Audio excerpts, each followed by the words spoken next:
কবর বড় কঠিন, বড় ভয়ঙ্কর, যে কবরে কোন রকম কোন বন্ধু পাওয়া যাবে না, কবরে কোন সাথী পাওয়া যাবে না, কবরে কোন বন্ধু বান্ধবী পাওয়া যাবে না। ও নবী, আমি ওই কবরের দিকে তাকিয়ে কান্না করি।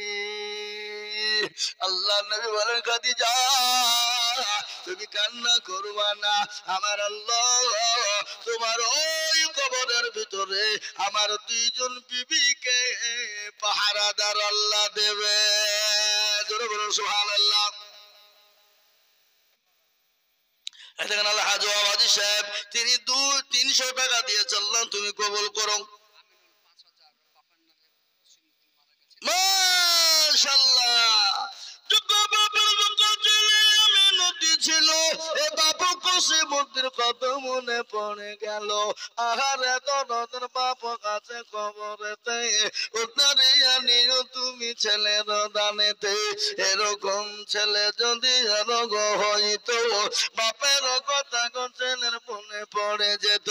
জানি না তার বাপ মালা কাছে কবরেতে উদ্ধারিয়া নিও তুমি ছেলের দানেতে।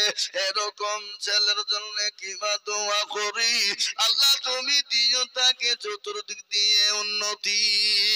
আল্লাহুম্মা আমিন।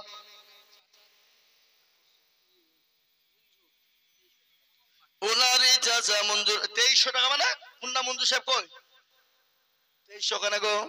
ওই 2500 দিবেন, 2000